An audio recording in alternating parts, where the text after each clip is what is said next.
माननीय सभापति जी, ये मानदेय से संबंधित है, इस प्रश्न से संबंधित नहीं है, लेकिन मैं माननीय सदस्य को ये बता देना चाहती हूँ कि जो लगभग 13,34,954 आंगनवाड़ी केंद्र अभी हमारे जो संचालित है, उस केंद्र में जो आंगनवाड़ी वर्कर, आंगनवाड़ी हेल्पर हैं, उनके लिए सरकार समय समय पर मानदेय में बढ़ोतरी करती है और उसके साथ साथ उन्हें अन्य सुविधाएं भी हम सब देते हैं। चूंकि ये हम सबको पता है कि ये आंगनवाड़ी कार्यकर्ता हमारे सबसे ग्रास रूट लेवल पर वो काम करती हैं और सिर्फ आंगनवाड़ी ही नहीं, राज्य सरकार की ओर से भी बहुत सारे काम उनको देते हैं। तो निश्चित रूप से दिन भर वो बच्चों के लिए और अन्य जो प्रेग्नेंट लेडी हैं, लैक्टेटिंग लेडी मदर हैं, अन्य सबके लिए वो काम करती है। तो भारत सरकार की ओर से लगातार कैसे उनको उनकी सुविधाएं मिल सके, तो उसके लिए मानदेय की भी बढ़ोतरी होती है और उसके साथ 20 दिनों का उनका वार्षिक अवकाश भी है।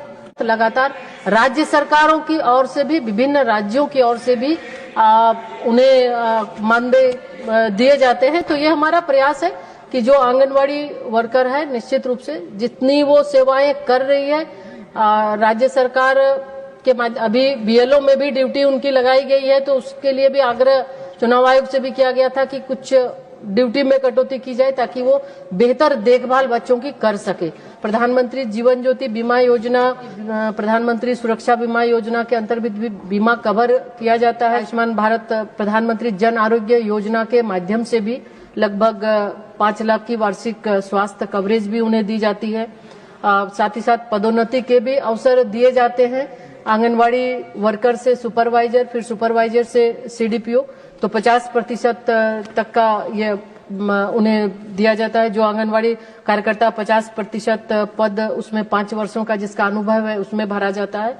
तो इस तरह अलग अलग समय पे और निश्चित रूप से लगातार फिर हम जो अच्छे कार्य करते हैं उनको भी हम प्रोत्साहित करते हैं। 15 अगस्त 26 जनवरी में उन्हें भी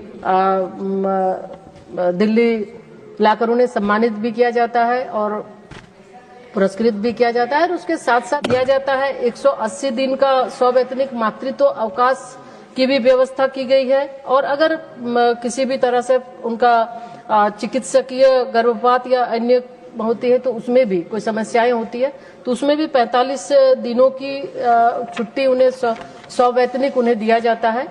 तो ये हमारा लक्ष्य है कि उन आंगनवाड़ी वर्कर जो ग्रास रूट पर है, बेहतर सुविधा उन्हें दी जा सके और इसको समय समय पर हम लोग करते हैं।